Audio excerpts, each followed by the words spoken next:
It's time for TWiT This Week in Tech, episode 236. Coming up on this episode, Apple bans boobs, Steve Jobs makes the rounds, and pigs on wheels. This Week in Tech is next. Netcasts you love. From people you trust. This is TWiT. Audio bandwidth for This Week in Tech is provided by AOL Music and Spinner.com, where you can get free MP3s, exclusive interviews, and more. Video bandwidth for TWiT is provided by CacheFly at CACHEFLY.com.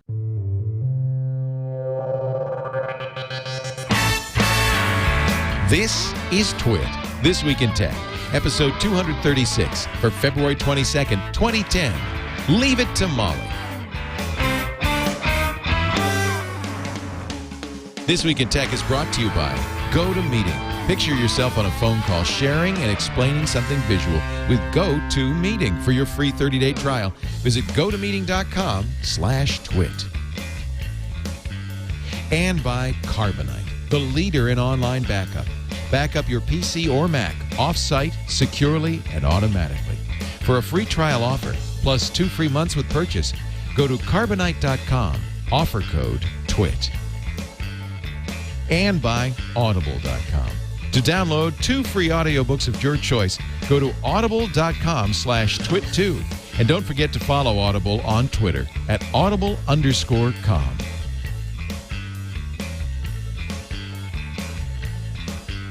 This is TWiT, This Week in Tech, the show that covers the technology news from the week. Oh, no, I'm sorry. That's Buzz Out Loud. This is the show where we just kind of goof around for an hour and a half. And, and we're so glad you're here. I am glad to be here. Yes, Molly Wood is here. So good to see you. You've returned to Buzz Out Loud. I have. I'm back on Buzz Out Loud every day. Yay. I tell you, it's a much better show. I've never made so many people so happy all at once. It was a really gratifying feeling. Isn't it? To know that they want you, they love you, they want you back. I like that show. And now you're ranting professionally. I am. I've decided to rant in written form and not just in audio and video. I'm going back to my writer roots, actually. I have a new blog. It's news.com/Molly-rants, which is its own rant. Yeah, that's a rant right there. Yeah, I filed a bug for that. Do you find that once you start like ranting, that you could rant about almost anything? Like you just start looking for rants? Pretty much, yeah. In fact, someone Twittered me the other day, and he said, like, why do you let, I don't even know what it was, why do you let a commercial bother you, on TV? Right. And I just wrote back and I said, have you met me? I let everything bother me. Oh, that's good. That's the tagline. I let everything bother me. I let everything bother me. Also here, Mr. Mark Milian from Los Angeles, the LA Times. So good to have you, Mark. Good to be on again. Yeah, Mark. And I let nothing bother me, by the way. Really? You're one of them. He doesn't he look just like Justin Long, I'm a Mac guy? It's because living a life in LA, right, for the Times. What could bother you? I'm on my MacBook. I got an iPhone here. I could be the Mac guy. Hi, I'm Mark Milian. I'm a Mac. And, of course, Molly is a PC.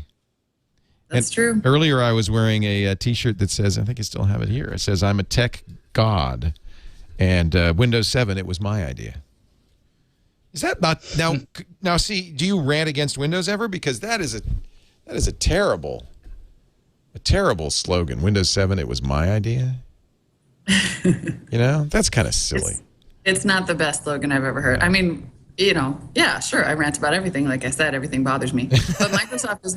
Bless their little hearts, they may have the worst marketing department. Oh, my God. What is the name? In all of human history, really. The new name, okay, so the World Mobile Congress went on this week in Barcelona, and they announced the new Windows Mobile 7, except it's not called Windows Mobile 7. It's called Windows 7, Windows Phone 7. Windows Phone 7. No, you missed a part. Windows Phone 7 Series. Oh, terrible name. Right. Could you come up with a worse name? It's just grammatically awkward. It's just terrible. And it's so unmemorable. I mean, I've been saying it all week and I still didn't remember it. Yeah, it's beyond awkward. It's just word salad. I mean, it's like aphasia. Yeah. It's just I don't understand. Windows 7 word series phone. Oh. It's like Remember when Yahoo had, this was my favorite name ever, actually, Yahoo Go for TV? Yahoo Go for TV. For TV. Yahoo Go for TV. It's like when Tina Fey goes, I want to go there. It is just, I want to go there. It's just crazy. Crazy, man. Anyway, what are your thoughts about the new Windows 7 Series phone mobile thing? Whatever. Well, I mean, I think despite the word salad name, this is the first time I've seen Microsoft doing something in the mobile space that looks vaguely promising.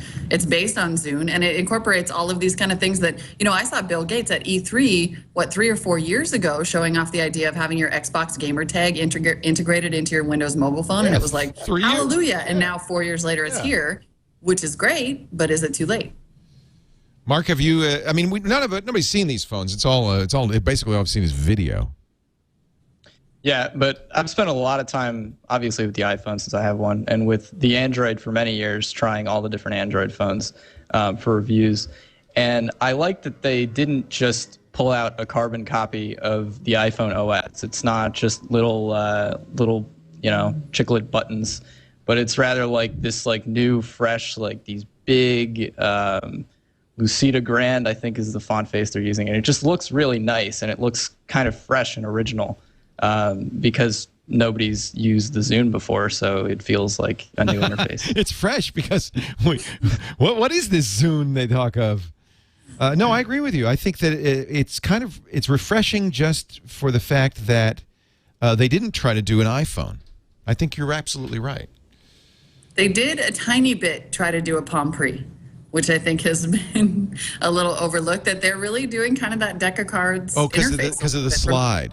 But what they say is that it doesn't just slide this way; it slides this. It's up and down and left and right. It's like a which it does on the Pre too. The Pre you slide up and down too. Yeah, the Pre totally has the X-axis sliding. Oh, just like, I didn't know that. Okay. Well, you slide up to close files, right? That's right. That's right. So I guess it is a little Pre-ish, although. I think big fonts, really nice graphics. I'm a little annoyed that you have to have, like ads for essentially what are ads for Microsoft products in there, like Xbox Live and. What? What are you talking about? I mean, you got a tile for it. I guess you could get rid of it, right? Which I don't is know. awesome because you can integrate your Zoom. Yeah, but what if I don't have a gamer tag? Well, you should totally get one. Oh, it's my fault. So I guess in that sense, maybe it is a little bit of an ad for that. Maybe I should. I'm sure you can turn it off, though. I'm sure it's going to have a customizable, tile screen or whatever. I'm wondering if you can switch the default search engine from Bing to Google, because they were pushing that mobile Bing quite a bit with this. And whatever happened to that rumor that Apple was going to do a deal to put Bing on the iPhone? That must have been a bad rumor because that never happened. That was definitely a bad rumor. Yeah. That was an upsetting rumor, actually. That just made you feel really kind of dirty. That didn't feel comfortable to me at all. Do you use a Pre today, Molly? No, I'm on the Droid. I broke up with my iPhone, and then now I'm very happy with the Droid. You know what I like? I'm using the Nexus 1 and I loves it. Oh, I was just testing that phone. It's great. Isn't it nice? Yeah, I mean, it's all of the improvements that haven't. I don't think they've rolled them out to Droid yet, right? No, it's 2.1 and Droid only has 2.0. Yeah. And some of that stuff is awesome. Like they somehow managed to improve further on the navigation app. Yeah. Which is just incredible that it's free in the first place. But yeah, there's so much good stuff going on with that Nexus 1. Actually, as long as we're talking, I haven't asked you guys. What do you think of Buzz? Well, I ranted against Buzz, actually. Oh, what a surprise! Oh, really? Molly rants. You didn't like Buzz? What a surprise! What didn't you like about Buzz, Molly Wood? The giant privacy nightmare. Oh, that. Buzz? Oh, that's nothing. Yes. Yeah, the part where everybody that I really like and am close to on Gmail suddenly became part of a public friends list that everybody could see all the time, and also the fact that it pulled as my internal profile picture. At least it didn't publish it publicly, but as my profile picture that it showed me, it used a picture from my Droid that I hadn't ever offloaded. Ooh, oh, that's really bad. I know. I mean, on top of all of the terrible things that it did, including, and this may be the worst thing of all, cluttering up my Gmail inbox, which was unacceptable, it also, I think, pulled this Droid picture out of thin air, and that was just creepy as hell. Yeah. No, that is creepy. Now, but it didn't publish it. It didn't publish it, no. It just published and now the list of all I'm going people to that I channel a Google engineer. Well, but you didn't have a profile, so we had to supply a picture because you didn't. Did you not create a Google profile, Molly? What? And then it's just so, I'm sure they were thinking, well, it's just so useful. It was a very Steve Jobs kind of rollout, actually. It was very like, well, you want to do this. Right. You want to have everybody in your contact list as your public contact list. Everybody that you email a lot, of course, they would be your contacts. Right. And it's like, never mind the fact. I mean, I think the big mistake, the first big mistake was, I can't believe they didn't learn from Facebook that you don't opt people into this kind of thing. Into anything. And then the second big mistake is just the idea of having social networking as part of email. I just feel like those are two really different paradigms right now still. Email is still private space, at least to me. That actually hit me immediately, what you're talking about with Facebook, because this just totally reeked of one of Facebook's many blunders. It's like these engineers that have no mind for public testing and no sense of personal privacy, that it's just this mindset like, well, we'll do it for you, right? We don't need your permission. This is what you wanted. Like you're saying, this is what you want to do, right? This is like Facebook's public updates, this is newsfeed, this is Beacon. It's just these engineers that are like, wait, what? Why wouldn't you like this? Isn't this the way to go? This is like the easiest thing to do, right? We'll do it for you. And then Eric Schmidt has the nerve to say, "What? Nobody was hurt." That was like his justification for it. Well, nobody was hurt by this. And did you see the class action lawsuit that's being filed? Lady in Florida. Right. A abusive ex-boyfriend who sees her contact list, basically who she's emailing with most often, namely her new boyfriend. Oh, that's good. So now, of course, because I am exactly the opposite of Molly, I'm Molly twisted. I loved it, and I didn't mind. But I also understand why people were upset by the whole thing. It wasn't a good thing. You also got 10,000 followers almost immediately. Within a week. Your bathroom scale has almost as many followers as me on Twitter. What's your Twitter handle? We got to fix that. It's just my name, Mark Milian. MarkMilian. Please, I beg of you, just follow the guy, because I don't know if I can. I don't know if I can handle the approbation. I'd rather you just plug Leo's _scale. That's the No, that's the opposite. We don't want that. Oh dear. Well, yeah, no, it's I don't know why anybody would care, because Leo's scale, the only thing it does is every morning it says how fat I am. Maybe that's why. That's the appeal of it. That's why you're cutting down. You're looking good. I'm slimming down, baby.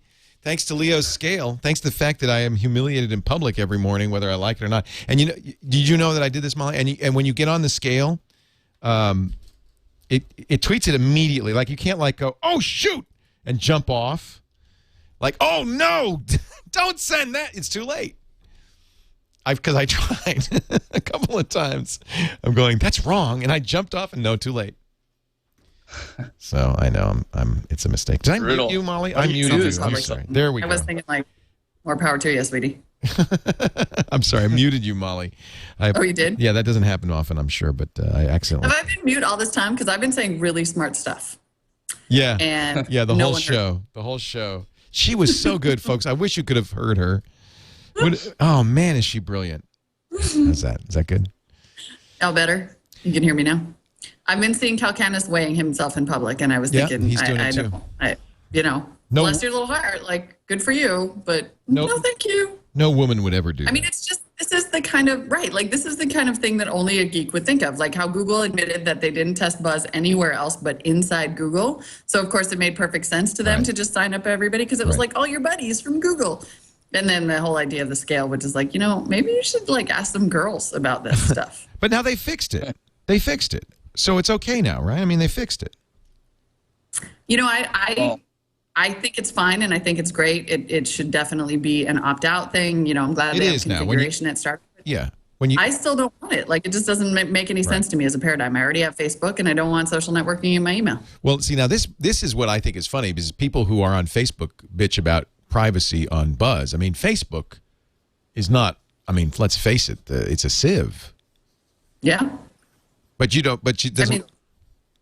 Well, but you can configure it, right? Like, I think that all of the things that Facebook did wrong are the things that Buzz did wrong too, like opt you into all of this stuff. And Facebook definitely should not be let off the hook. Like, just because Buzz is bad doesn't mean Facebook is not bad. Right. I mean, the fact that when they rolled out their new privacy thing, they opted everybody in. If you hadn't changed your default privacy settings, then all of a sudden your default privacy settings became everyone on the internet. I mean, that was almost just as bad, except that on Facebook, you already opted into the people that you're friends with, and you knew that was a public-facing thing.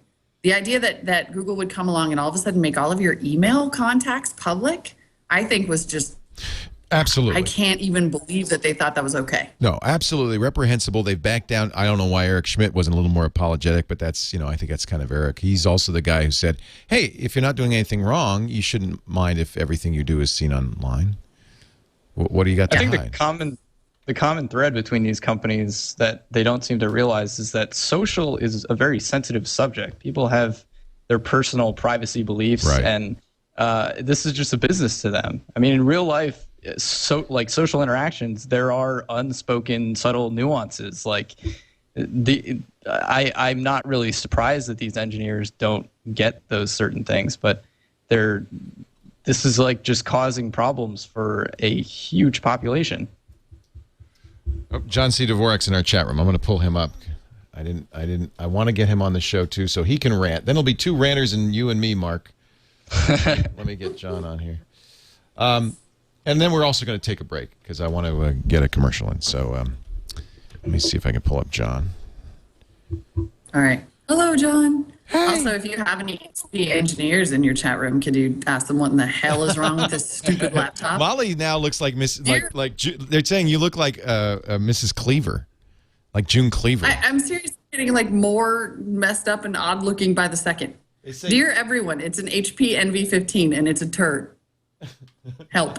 Nobody's Send help. going to ever let you buy any of their products. You understand that, right? It really shouldn't, because it should be said out of the gate. I have this magnetic field and She breaks everything. This laptop has already gone back to get fixed. Like, the hard drive died, the N key didn't work. Now the webcam's stuck on like either night mode or Veronica Lake vision. What the hell?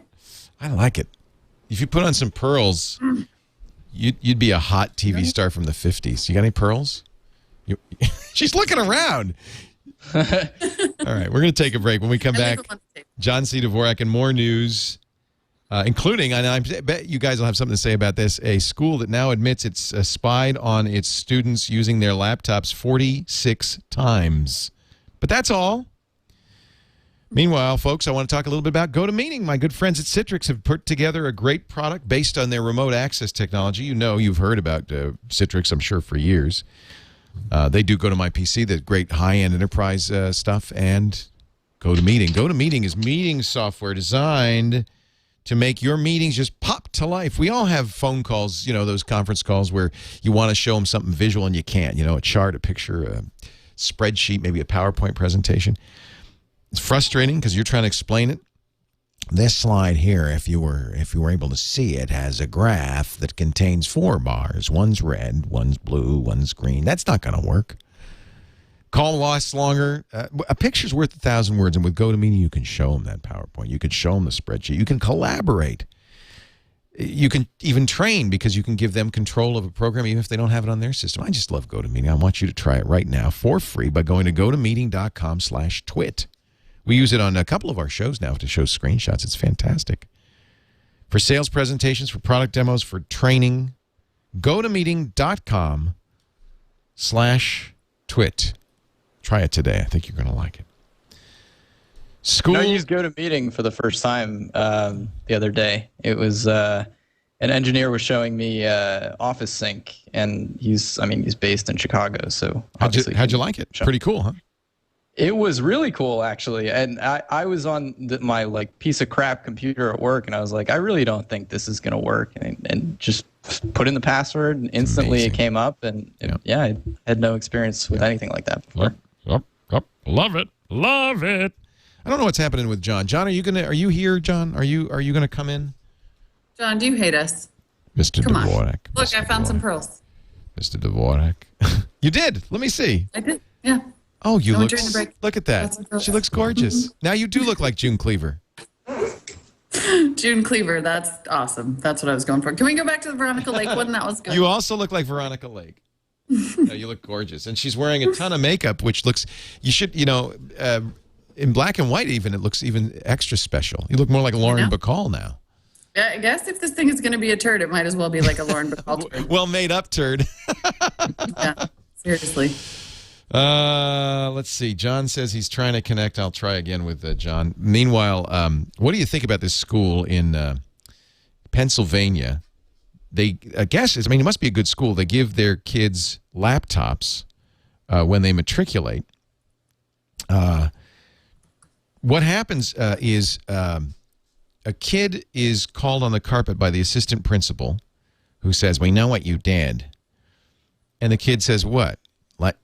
Look at this picture. And it's a picture of the kid in his room. Mm-hmm.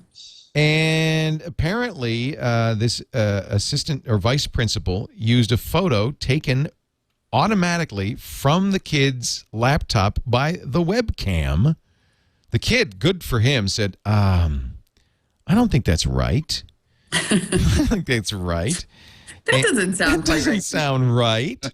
And where'd you get? So the parents come in and say, what's going on? Well, turns out that every laptop is shipped with software that would let the school take pictures from the laptop's camera, listen on the laptop's thing. Now, they say it's in case the laptop's stolen. And, yeah, there are Mac programs like this. There's one called Undercover that will do that.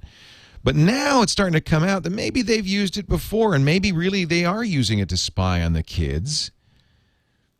They used it 42 times. They used it 42 times.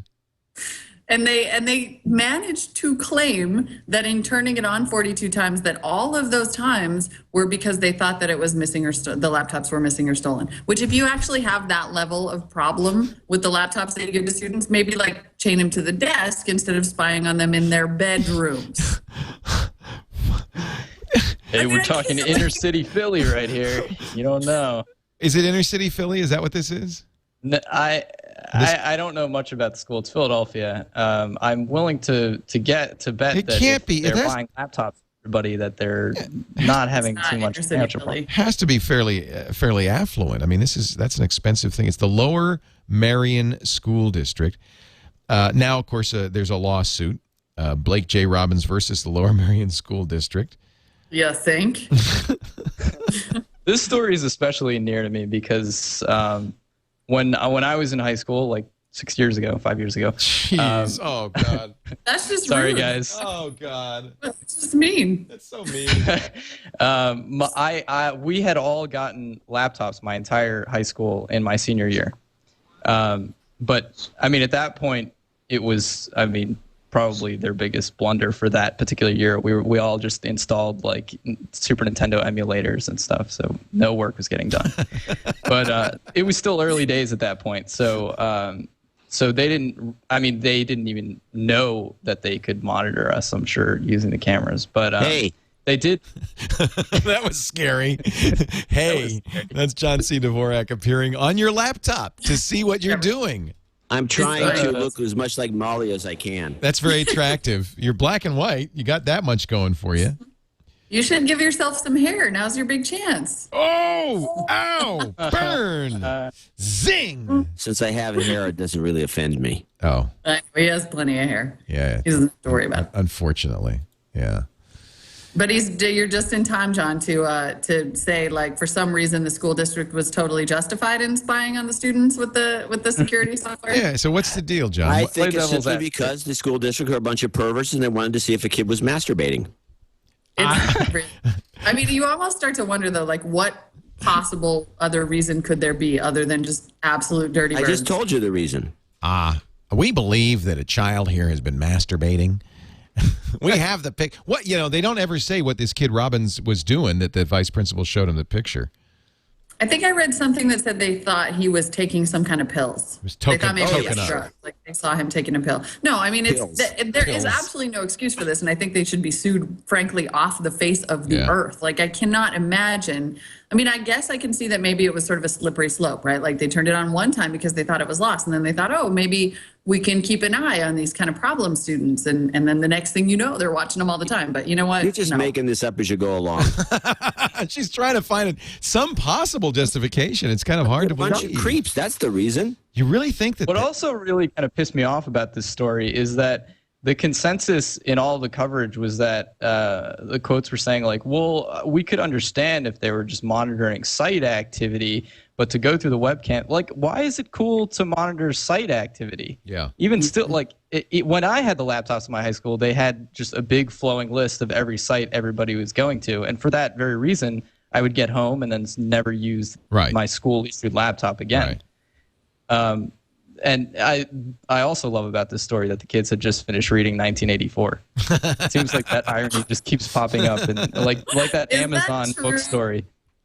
Is that really true? That sounds like a dig comment. Too good to be believed. No, it's true.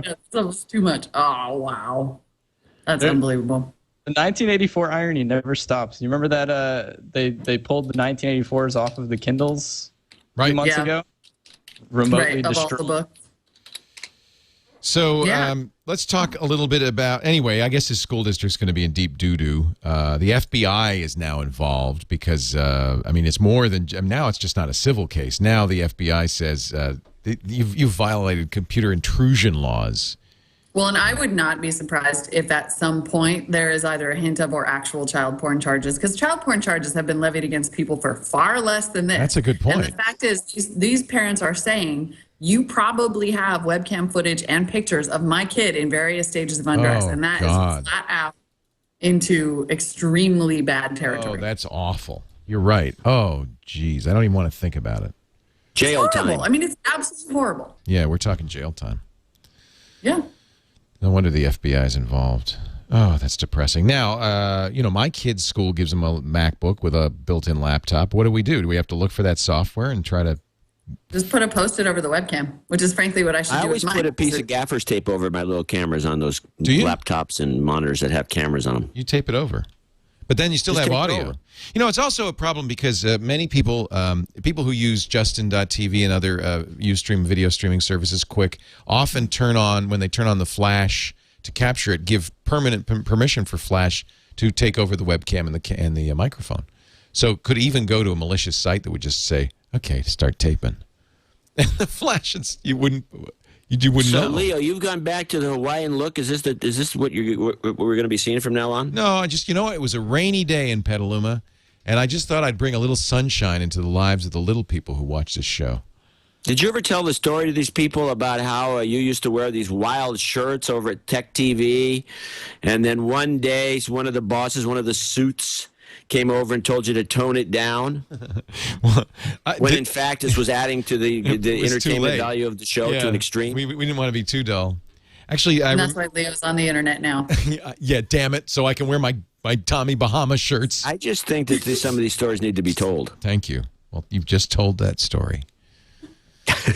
Although we do only have so much time in life, so. I'm just trying to catch up since you kept me off the show for the first 20 minutes. I'm sorry. I didn't, you know, we had...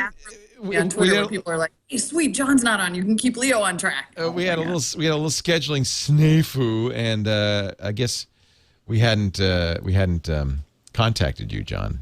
Not through any lack of desire.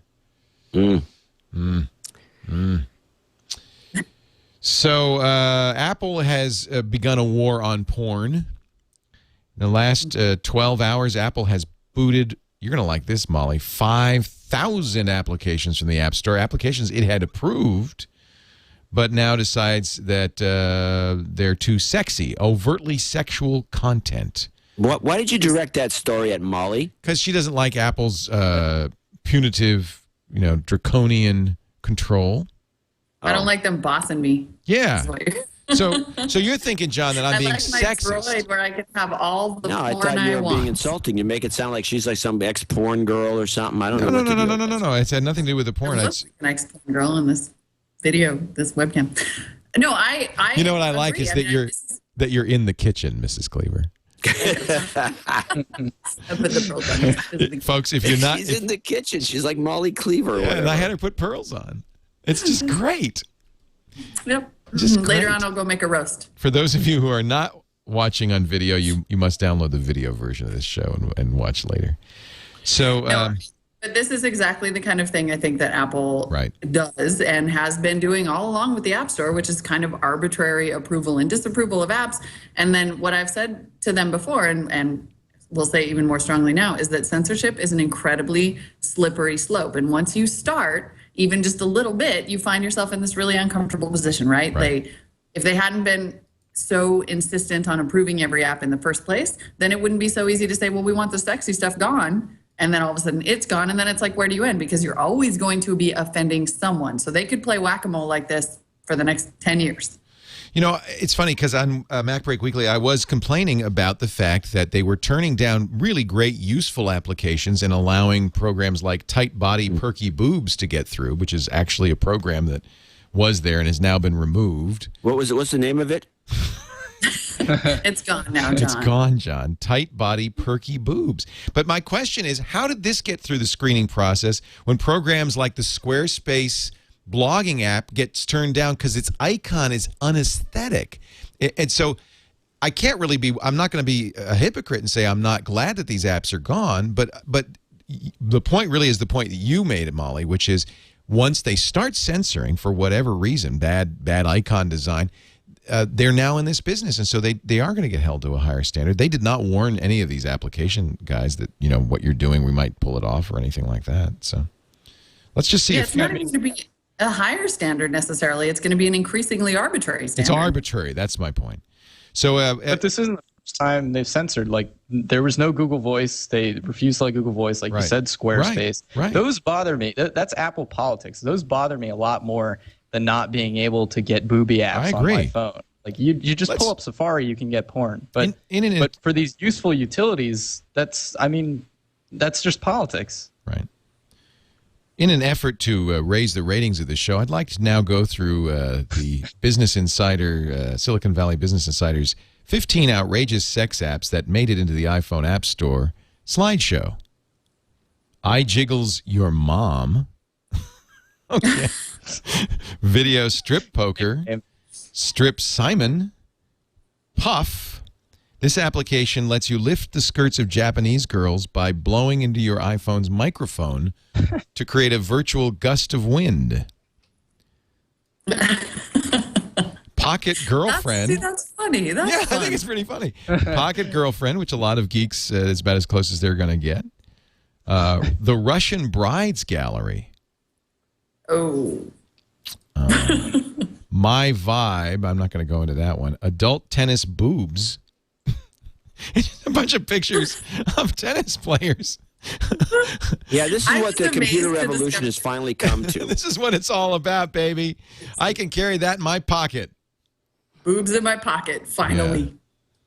I find it kind of adorable, like vaguely sweet how many of these apps had boobs in the name. Like that seems so almost innocent. It's a quick way to find it, you know, if you do the search. Now, interestingly, there are quite a few apps in the Android marketplace that have, but not nearly the number, frankly, that have some sexuality in them.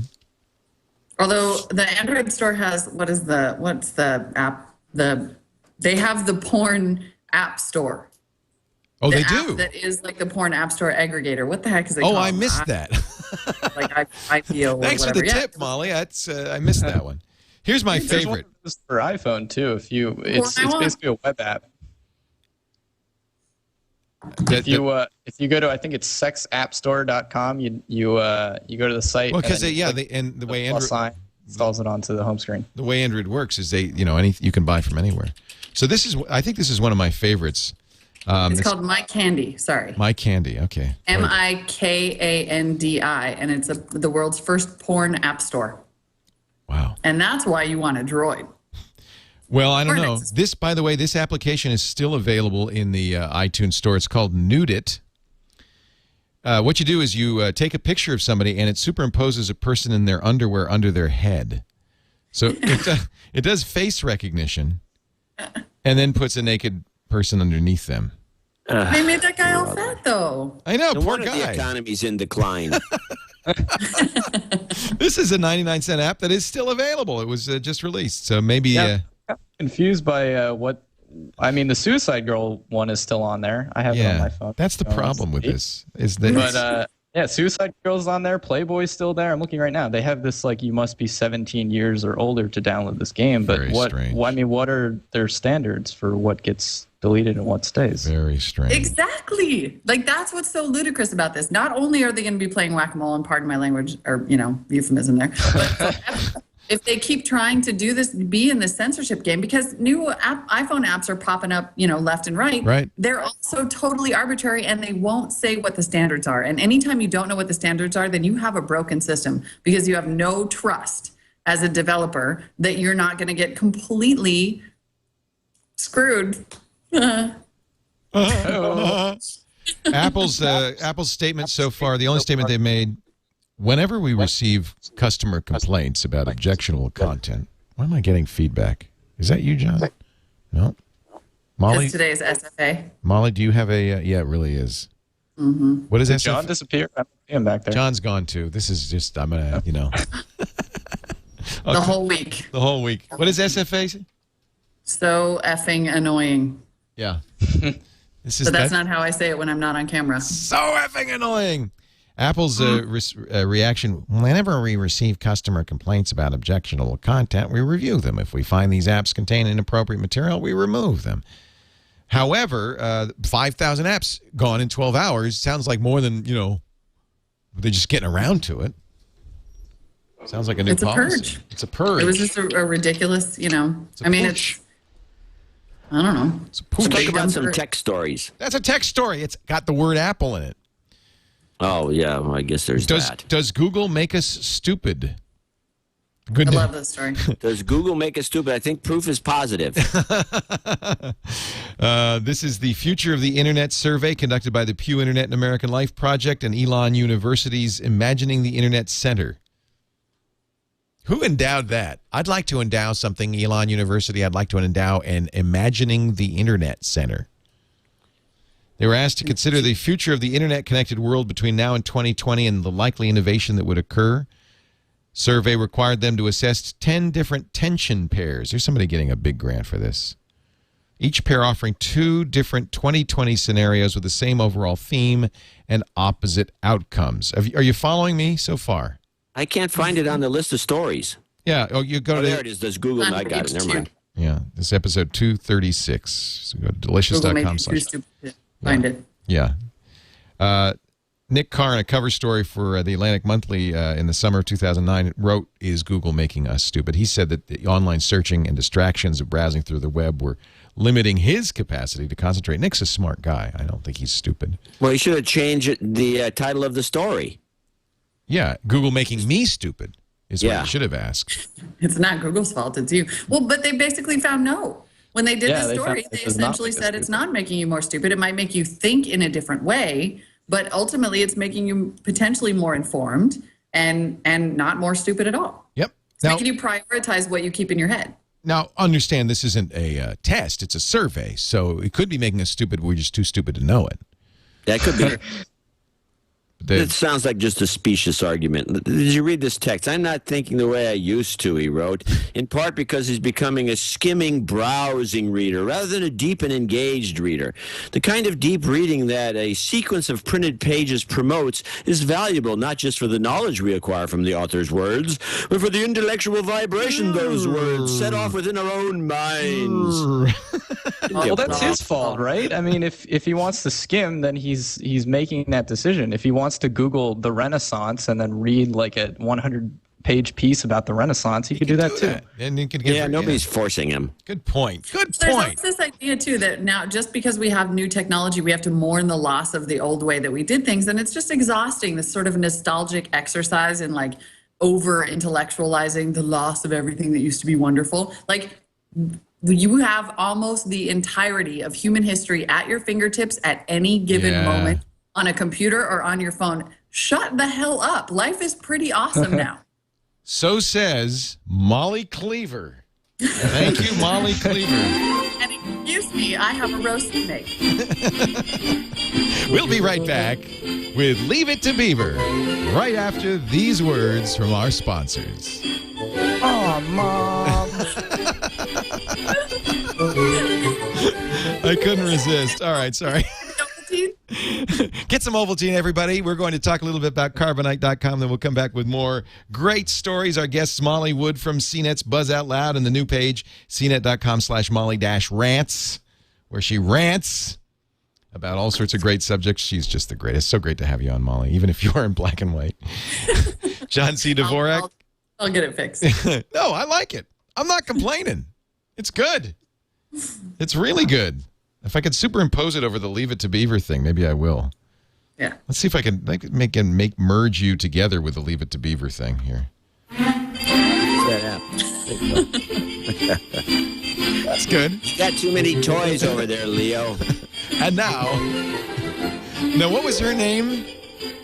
What was the name? Right? June Cleaver, but who played her? Let's Check it out. Find out who wins. You know, if Google weren't making you stupid, you probably could figure that out. Barbara No, Billingsley. you probably wouldn't Barbara care. Billingsley, thank you. Billingsley. Very good. Tony Dow. And the Beaver. And what's his name as the Beaver? Yeah, so-and-so as the Beaver. Yeah. I think we're going to call this show The Beaver and see if Apple will let it be in the Apple Store.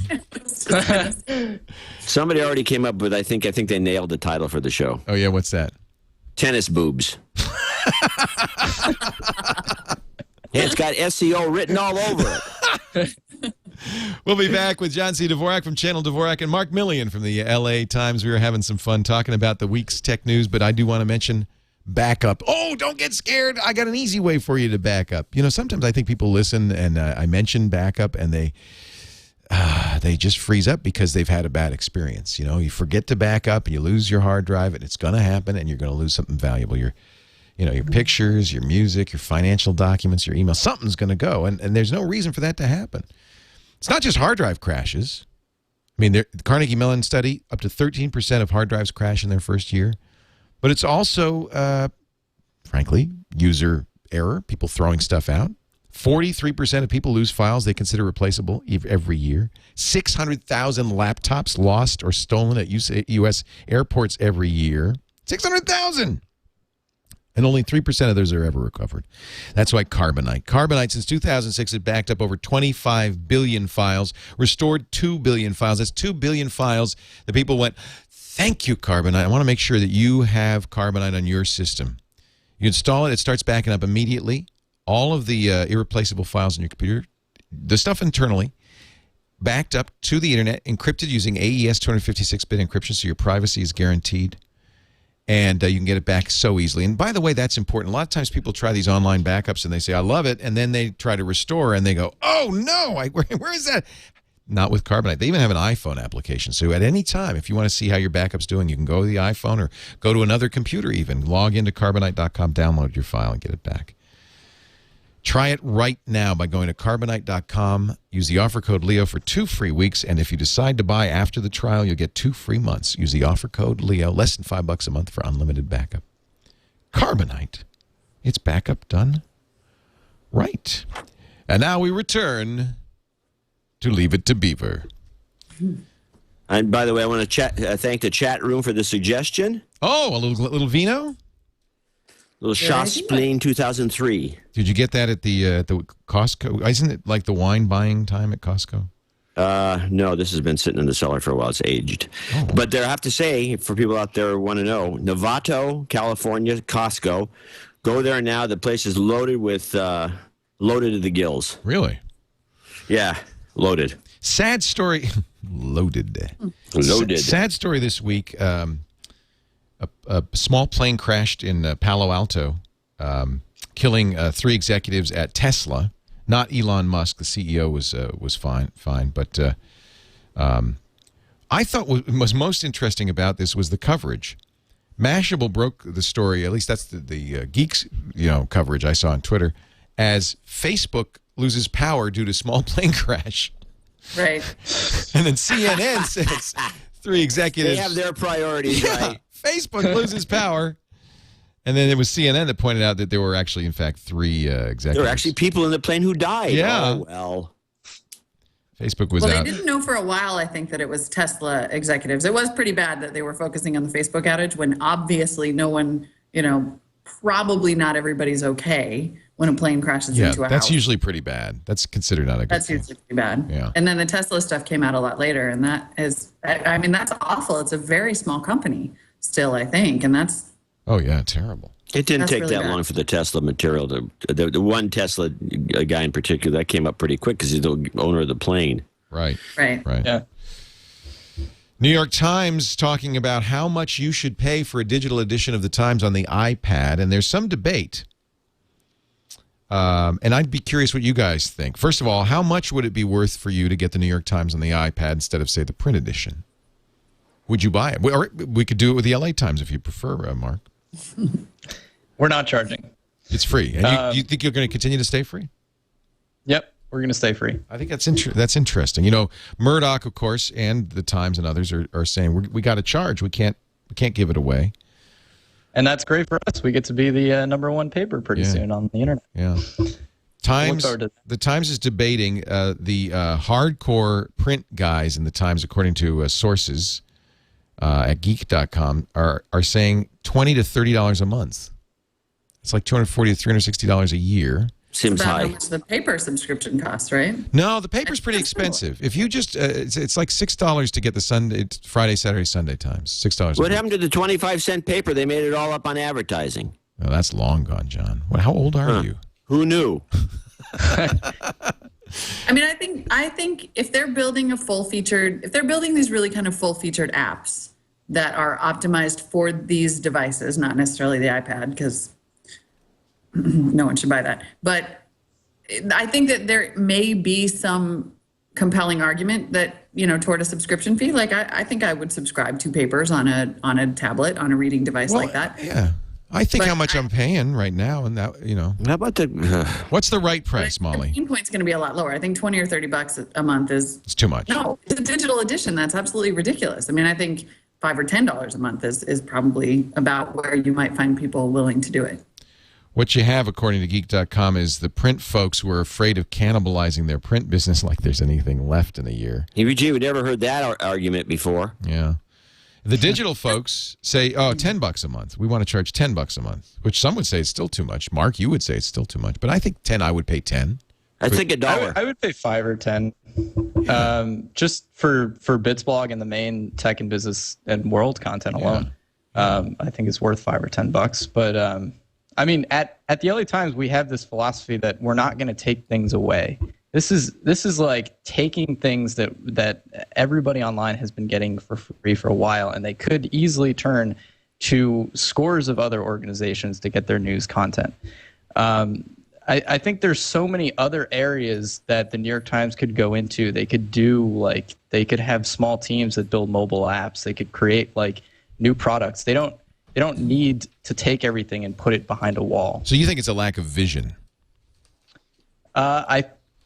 I think to an extent maybe it is a lack of vision. I think they're worried more about how to make up the money in the next 2 years rather than looking to other ways and having the content as almost a sort of loss leader. I mean, John, you mentioned the 25 cents fees for the paper, and then you make it up in advertising. That was always the business model. I mean, granted, classifieds are gone now, but the business model was never to make people pay up front, and I frankly don't think it makes sense to go there now. Has Jobs visited the LA Times? Do you know, Mark? If I knew, I wouldn't be able to tell you. Okay, good answer. But I don't know. Oh, you could have stopped So here's what there. I think. Wait, what? If you knew, it's your journalistic responsibility to tell us. Well, that's an interesting question, is it? I don't know. You can't just be like, it's Steve Jobs. my and so I'm personal- under permanent NDA. If I see him, I can't tell anybody. He's like at the cone. Molly, if Jobs showed up at CNET, even if the big boss said you can't say a word, would you say? If the big boss said, how do they say that? Ask me the question, Leo. John C. Dvorak, if Steve Jobs came to the house and your wife said, John, you may not tell anyone, would you say? See, that's I would tell everybody. Yeah, well, you don't work for Nobody anybody. tells me what to do. That's why you don't have a job, John. You just work freelance for a bunch of people. I've told everybody at the TWiT Cottage that they may not say that Steve Jobs was here. It's a secret. When was he there? What? So he was there then, is what you're saying? Uh-oh. Okay, excuse me, I have to. You know, for some unknown reason, I just can't see Steve Jobs showing up at the No, cottage. he didn't show up. Actually, I think Steve. Remember I held up the laptop and sent out a signal of the iPad announcement, right? And I've been waiting for repercussions because they didn't tell me not to. Nobody stopped me. There's a couple of Steve Jobs lookalikes that are in the industry. Yeah. We can do a show, and then Have I'll Steve be come sitting in. there in the thing and say, hey, hey, look, and then you'll swing the camera. I'll grab a camera, swing it over, catch him as he runs out. It's like the Yeti. You just see his Steve foot. Yeti. You just see a well-clad foot come out the door. So what was I saying? Oh, so Steve apparently did visit the Wall Street Journal and the New York Times. In a crown or something. Yeah, wearing a weird hat. Yeah. Now that's Valleywag. That can't be real. I mean, I think the question really is, though, like, with all due respect, Mark, the LA Times has had some pretty serious financial problems that the New York Times and Wall Street Journal are hoping to avoid. I mean, it is a possibility, and this is obviously a discussion that's ongoing in the industry, but it is a possibility that it isn't sustainable to keep relying on advertising in the way that we have, at least not if that advertising has to pay for the cost of manufacturing and delivery. So a digital edition is going to be cheaper, but if it has a value add, and I guess that's my question, does it give me something more than the web? And if it does, and it's a great reading experience for whatever reason on this tablet, then I don't know that it's going to be fundamentally unreasonable to charge a small subscription fee. It's just that has to be, I think it's going to have to be a small subscription fee or people aren't going to pay it. Yeah. Well, Molly, the industry model What if there's sustained no itself ad? for 150 years in newspapers. We're in an economic downturn right now. You kind of have to have faith that it will eventually turn around and that advertising will be a viable model again. And granted, before there was classified ads, but that just goes to the point that there are other business models out there. I think And there it definitely was are, just but- never about limiting your reader base. Can I mention something that was being overlooked here? Yeah. Especially about the New York Times and to a lesser extent, probably to no extent with the Wall Street Journal. The New York Times is, because they set themselves up as a syndicate, two syndicates actually, is the New York Times syndicate, and then they actually syndicate their entire content to anybody who wants it.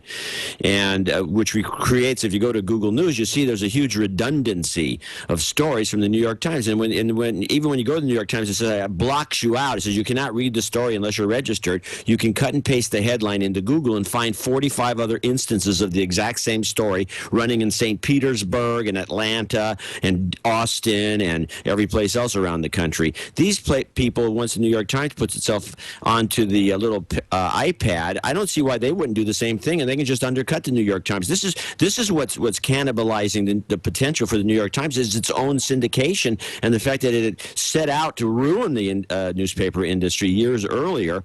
The New York Times, the Los Angeles Times, and the Washington Post decided to syndicate their content and their columnists, incidentally. So all the papers that were in the middle of Podunk, USA would say, well, let's just fire all our local columnists and just run theirs because it's a lot cheaper. And they kind of ruined the entire country. But now with the internet, it's turned back on them. I think it's one of the great ironies that's undiscussed. I don't think it's undiscussed. I mean, I think everybody is kind of aware that if you start to... Oh my God, that's so good. I can see Leo was listening to my diatribe. What did you say, John? Oh, I had the wrong picture. There we go. Yeah, look at that. It's pretty close. It's not bad. It's pretty good, yeah. So anyway, Any old fuzzy black and white photo. I don't know what we're talking about. I totally forgot. I did too. I'm sorry. Whatever you said, John, you're right. You're right. So pretty. No, everybody knows that the big argument against the idea of charging for, this idea, some sort of premium journalism product, is that you can find that journalism product in some form all over the web. I mean, I don't think that's undiscussed at all. I think that's probably the thing that has been keeping everybody up at night, including CNET. I just think that I think it's worth it to experiment. Like, At it may CNET? be that there is a market for higher quality news and people want to pay for it. And by the way, I should clarify, I don't read the Times. I'm not a fan. I do. But I love it. I think, but And there's I'd pay like for the it. I'd pay Times, too. $10 a month, easy, not 20. I wouldn't pay that much. resources they put into that newspaper, and I think that they may find by trying this experiment that people are willing to pay for it. Well, I think there's evidence to the contrary. Newsday put up their wall, and they're fairly big in their own market. 35 people subscribe to the Newsday. Yeah, online classic edition. story. Say this again. I don't know if that's exactly the number, but Newsday put up their paywall, and within, I think, 9 months, 35 people had subscribed to the online edition. Total. Yeah, it was something really low like that. Okay. Well, Wall Street Journal makes a ton of money on their online subscription Because- in their newspaper, which is outrageously expensive. And I pay But for they it. are For profitable. a good reason. Why? It's a good paper. Well, it's because it has specific targeted financial information You about make- companies you may have invested in and you need to know about. You make money They on target it. rich people. Yep. Well, you're rich, who are but willing also to throw money at it. that information makes you money, so you're willing to pay for it. But Or also, it saves you money or keeps you from losing it's a money. high-quality All journalistic of the product, above. and that's what the New York Times is trying to say too. Is we're a higher quality journalistic product than blog XYZ, and so we think, and mind you, I'm just playing devil's advocate, right? Like they're saying we think people are going to be willing to pay for it, and the market will decide whether, in fact, people are willing to pay for it. I still think it's worth them trying it. According to New York's Daily Intel, Steve Jobs had a top secret dinner at Prana in the Flatiron District. The sometime pescatarian, this is I'm reading from Valleywag, the sometime pescatarian, Jobs is actually a vegan, I don't believe he eats fish, dined with I wouldn't 50 think. New York Times company executives in the cellar dining room, sat with Times publisher Arthur Sulzberger, according to Daily Intel, showed off his new iPad and ordered off menu. This wasn't on the menu. He ordered a mango lassi and penne, in case anybody's interested. Also, according to Daily Intel, and I think this ruins the whole story, Jobs showed up wearing, quote, a very funny hat. A big, funny. a big top hat kind of thing. He's just trying to entertain his new biographer. A top hat? Now that would be something. Hi, I'm Steve Jobs. Where's the paparazzi when we need them?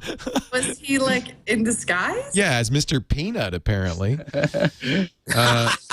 There was also a tweet that got Steve a little upset. Alan S. Murray, who is a online executive editor, on February 4th, tweeted from an iPad. It says, this tweet sent from an iPad. Does it look cool? Immediately deleted it. A tipster tells Valleywag the deletion ultimately traces back to a furious Jobs. Valleywag asked Murray for comment. Murray wrote, quote, I would love to talk about this, but can't. In a later email, he added, I will say that Apple's general paranoia about news coverage is truly extraordinary, but that's not telling you anything you didn't already know. So if you get an iPad, do not tweet from it. Now, I've been told, and this is where I think I'm getting my comeuppance, because I've been told Who'd you just look at, Leo? Nobody. That was I looked off to the right, but there's nobody here. There's somebody over there.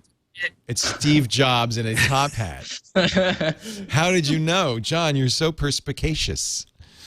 I went there to the iPad thing. I streamed out audio, I confess, and video from the iPad announcement. Nobody told me not to. I never asked, and nobody said no, so I didn't break any rules that I know of. However, I have a feeling I'm getting, because CNET did ask, apparently. I found out later, and it was told no. But I've been waiting for the other shoe to drop. Like, somehow I'm going to get it, right? So I found out today that my arch rival radio host, Kim Commando, who does a nationwide syndicated computer talk show, claims she is getting an iPad review unit next week. Not I. And second place is 2 iPads. Yeah, you don't really care. The iPad apparently on the 25th, the rumors say, will be available for pre-order. I take it you're not going to pre-order, John? You've got that correct. I am. I would. I can't wait to get mine, Molly. Yeah, well, you buy everything. No, you but don't count. I don't count, but I would buy it even if I were a normal person. Look, he's hopping. I'm That's bouncing adorable. on my ball. I'm so excited. He's like Kevin Spacey. at Just the end don't of fall Seven. over like you did last week. I did. I fell off the ball last week. It was quite humiliating. Molly, I take it you're not going to pre-order an I'm iPad. not going to pre-order it. Come on. Even if I thought that in its current form, it is all that a tablet can be. It's first generation hardware from Apple. That alone is enough reason not to pre-order it. Mark Milian, come on. You're going to get one. I probably won't get one, but before I tell you why, I want to thank you for that live stream of the Apple conference, because I was tasked with blogging that remotely, which is usually the hardest thing in the world. But I just followed your stream. If you hadn't followed my stream, you wouldn't have gotten it anywhere. We had 150,000 people watching that. It was valuable. I was refreshing the GDGT live blog, but aside from that, It was me and GDGT because Ryan Block because everybody else was using Cover It Live and it went down. Of course. But no, I'm not getting an iPad because I can almost envision no scenario when I would pick up that device versus going to my laptop or going to my phone. I think it would be great for like my mom who has a desktop and a phone, but just has no in between to use like on the couch or whatever. But for me, I don't really think it makes sense. Well, I'm gonna order one.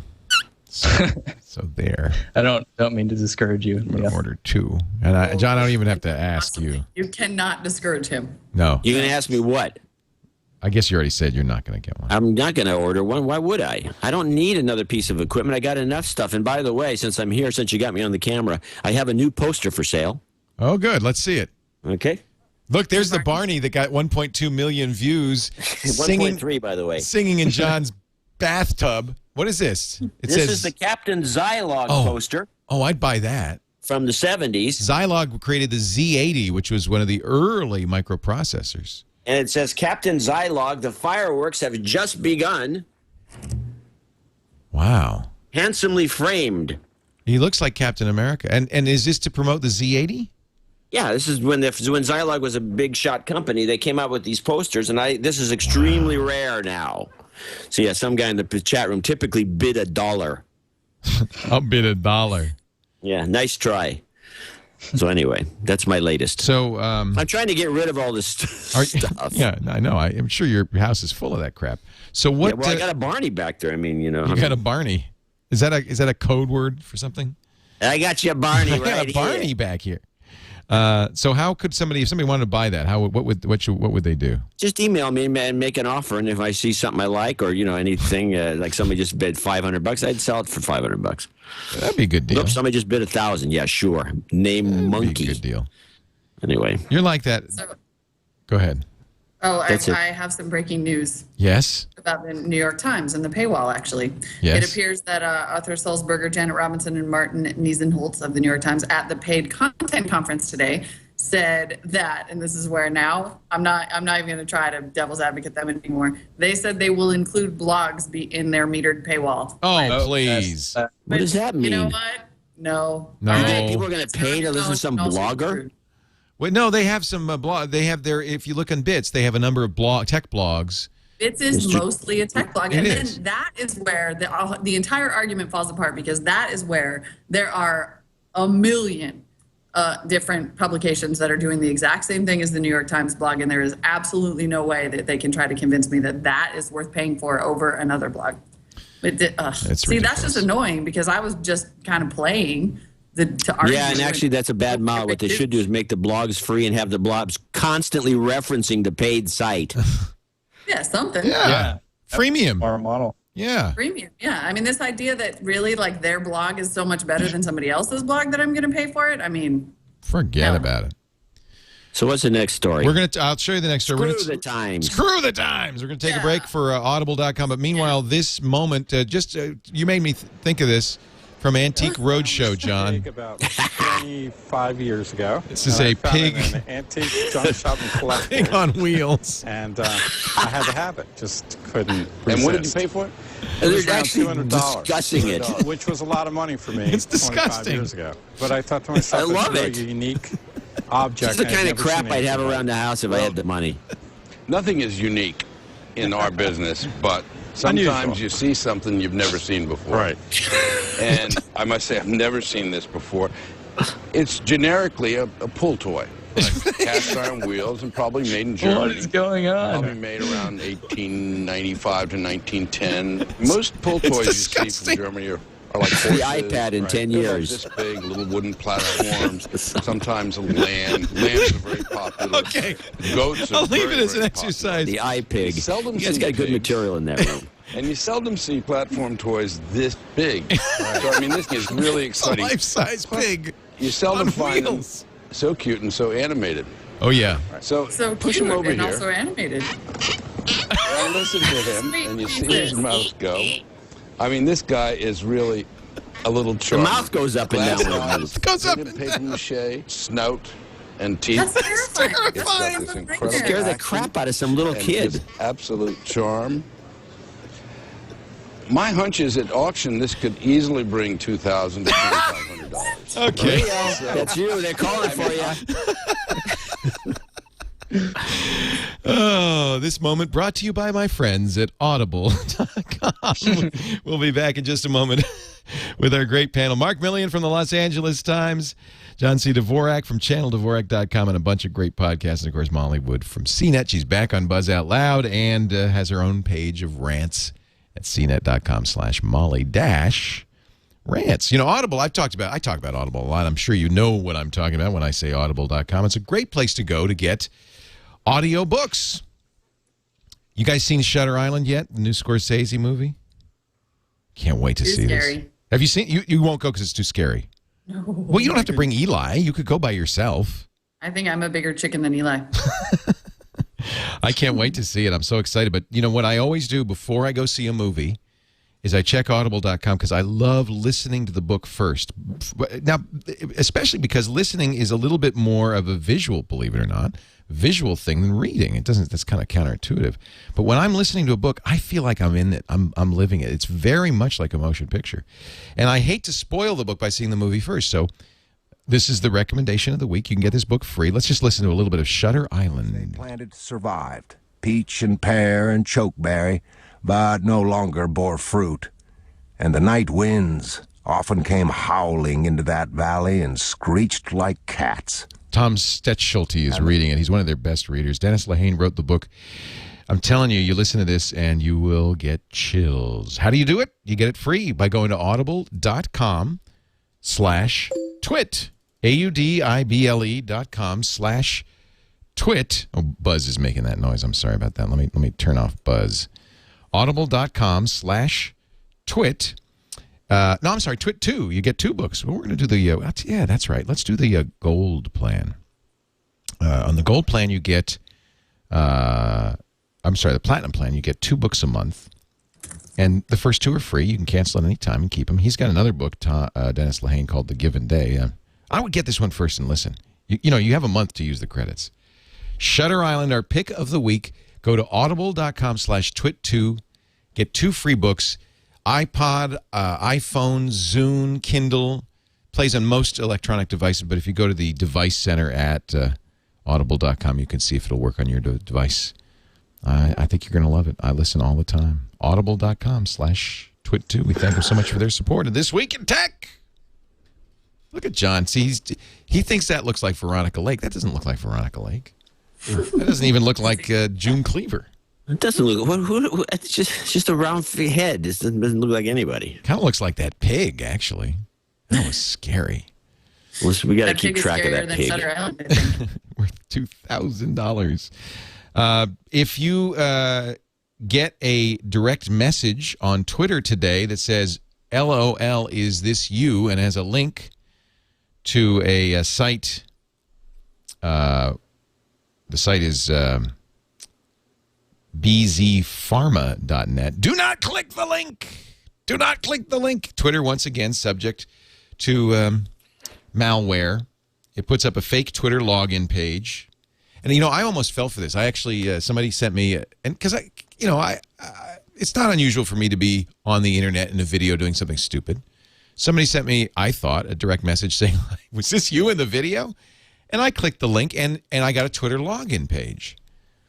And if you don't think about it, you might just say, oh, Twitter is always doing this, and log in. Well, you would, of course, giving your credentials to somebody else because it isn't twitter.com sending that login page. That's how this works, and that's how it spreads. Leo? What?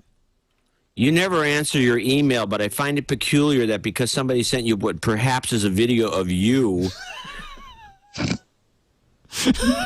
Just saying. Well, you're right. Okay, I'm an egotist. Is that what you're saying? And what is that picture of you with the camera floating around the internet? It's a picture of me with a staged. camera. It's not staged. Ladies and gentlemen, these things are staged. You saw Leo bouncing on the ball. It's because he didn't catch him last time falling down on the camera because he knew he'd get like 1 million hits. So I was hoping I'd fall again. Is that what you're saying? I'm now accusing you of that, yes. Good Lord, John. What kind of cynical media manipulator do you think I am? That's what I said. That kind, huh? Well, let's see if I can find the picture of me with the camera. It was just a picture. It was an innocent picture of me. Oh, please. What are you talking about? It was just, it was an innocent picture of me and my camera. Now, I admit, for those with dirty minds, it might be the kind of thing, let's say, Apple would ban from the iPhone. But I don't think there's anything offensive about it. But it is the You kind must of thing have it that at the Pennsylvania ready. school district would totally be behind. Yeah, I could see I'd be called into the vice principal's office for sure if I had that. I can't find it. It must have been banned from... No, here it is. It's just me and my camera. That's all. Oh, honey, really? What?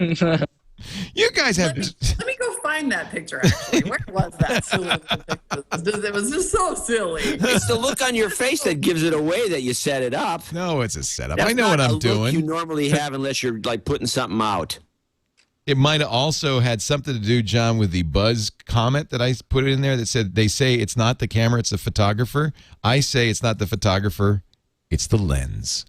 Yeah, well, Might have been a definitely a nice giveaway. lens. It's a good lens. Now we know that this right here has been a perfect demonstration of how social engineering works. Oh yeah. No. And social hacking. It's just for fun. But you know what's That's funny? why it works so well for them to send out a link that says like, oh my gosh, is this picture you? Right. Now, the joke of it, Molly, is that Leo paid me an extra $100 to bring this topic up. So no, this is how you get 10,000 followers on Buzz, friends. You guys. No, so I buzzed that. I thought it was funny. I buzzed it. I thought it was funny. What's I really love the funny? casual seductive knee on the trunk. So yeah, it's rakish. It's rakish. So what I thought was funny is that most of the people on there, go ha ha ha. Is that a camera in your pocket or whatever? They get the joke. But a couple of people go, oh yeah, is that a 70 to 200 Canon L lens? Do you use the 2x extender with that? It's like some people just no sense of irony. I call that the literal internet. I'm surprised that you didn't have someone who was like, dude, did you know that camera lens is totally in your crotch? Yeah, I'm surprised you're right. I haven't gone through all 121 comments yet, but yeah, someone is in there. Someone from the literal net is in there. You're exactly right. Boy, I'm so glad you coined that phrase, Molly. Thank you. It's just probably a small percentage of people, maybe people who have some sort of brain damage that gives them no sense of humor. I wish it were smaller. They seem to be all of my Twitter friends. They all the painfully obvious. They observe the painfully. They have no sense of irony or like they don't get the joke. Or or maybe they're just so anxious to have something to respond with. Right. But I feel like they don't get the joke. I mean, I Twittered one day about watching The Hangover, right? I'm watching The Hangover, my new favorite movie. I had to stop it because I peed my pants laughing. And they think you literally did. 32 replies. Oh my God, dude, did you seriously pee your pants? Like, I can't believe you put that on Twitter. Oh, jeez. That's just bizarre. Speaking of bizarre, here's a couple who met and fell in love at the Apple store, and they got married at the Apple store. In fact... Did he just slap her on the butt? He did, which is, I think, so romantic in a wedding. Now, of course, they've replaced the audio on this. The guy's, by the way, the minister's reading off an iPhone. Apparently, Steve Jobs was quoted in the Look at him, vows. he's dressed like Steve Jobs. Oh, he is. He's wearing jeans and it's black turtleneck. The bride quite sensibly has her back turned to the camera, and I'm sure we'll never. She's the smart one. We will never see her face. I'm so embarrassed for those people. Josh and Ting Lee, they confirm it was their real wedding. They first bonded over a mutual fascination with all things clickwheel, Josh says. We got to know each other because Ting was looking to buy an iPod, and I managed to strike up a conversation that way. Romance. They were both in the place dressed like that, and they got married on the spot when they first met? No, they came back. Romance. Yes, John. Literal net. Literal net. I love it. Is it literal.net or just literal net? I think just literal net. It's just like a truncation of literal internet. Maybe I'm going to see if I can get the domain name literal.ly. Ooh. It's gone now. Yep. Never mention it. I used to joke, says Ting, or maybe this is Josh, I don't know. I used to joke that the Apple Store is my church because I'm not religious and I loved everything Apple. Ting then came up with the idea of having the wedding there. And apparently they quote Steve Jobs in the vows, but those vows have been removed from... I like how the note says that it's because of the personal nature of the vows, which were not so personal that they couldn't put them on the internet. You know what happened? Steve Jobs was like, Oh, yeah. You're absolutely right. Have your quote, my quotes up there. The audio was... Just wise up and stop loving him. You're absolutely right. The audio was on the video before, and YouTube changed it, or they changed it to put a copyright song there instead. Right. And they said, do the personal natures of the vow. But wait a minute, you're absolutely right, Molly. Steve Jobs complained. I'm not buying that for a second, that all of a sudden it was too personal. I mean, you had your wedding in the Apple Store, you weirdos. Right. Obviously not. There's no sense of shame there. WordPress was down. WordPress.com, 9.2 million blogs down. Boy, that's a little scary when you're on a site like that. It was only down for like a minute. Oh. No, it was down for 110. 110 minutes. It was down for 110 because when I saw it down, it was just back up like within 5 minutes. I must have caught it at the end. Yeah. You know why I got it? It was down for 110. You know why it was a big story? Because TechCrunch was on it. That makes it a story. Heaven forbid. Oh, yeah. TechCrunch was down for 2 hours. Sony Ericsson CEO says, Google asked us to build the Nexus 1. We refused. We declined. Sorry, what?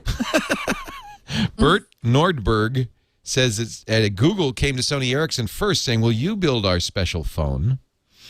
He says Sony Ericsson is committed to building only its own branded hardware, will not be a subcontractor to anyone. So there. Well, that's stupid. I alone, thank you. He was wearing a top hat at the time and a monocle. It would have done nothing but good. Besides the goodwill, it would have gotten them nothing but publicity and sold a few phones. And they're idiots. Idiots. They don't need to sell phones. They have those headphones that'll change everything about the way you listen to music or whatever. Oh yeah, that's right. They're so good. I threw out my stereo system. Is that the pig? Is that the pig on wheels that you're doing? No, right that's there? music on a Sony headset. Oh, okay. I thought it was the pig on wheels. I want pig on wheels. I wonder if there was something to that manufacturing deal with HTC that Sony didn't like. I wonder if it was more than just the name. Maybe the revenue cut or something wasn't quite in Must have been Sony's favor. Else. I love this Nexus 1 though. I really do. There's a good article in Market Watch this last Friday that I wrote about the change in the paradigm of phones. And he gives me a hard time about posting a picture with a giant lens. I'm just saying, it's a good article. People should read it. Should click it several times. Sex.com's for sale. Remember, this was wasn't this the most expensive domain name ever sold? It was, I don't but know. I thought it was like what was the original price? million. The original price was $14 million, according to rumors, $14 million. But apparently this is a foreclosure because the people who bought it didn't pay up. So it's now going to go to a foreclosure auction on March 18th. In person, you have to go to get it. Opening bid for sex.com? $1 million. But I bet it goes for more than that. Yeah, that's an investment right there. Or it's just a scam to get porn purveyors all in one place and then arrest them. What if they Twittered it? Hey, dude, I just got sex.com. One more story, a good story from the LA Times. Wait, Leo. Yes. What about a Twitter auction? Oh, that's a good idea. You can get everybody to sign up for first. You come up with something, then you get a bunch of people to follow the auction, so you get a whole minimum number of people, and then you start auctioning stuff off on Twitter. Clever. Mark, I like this story in the Times in the technology section. Bad memory card could be a ghost.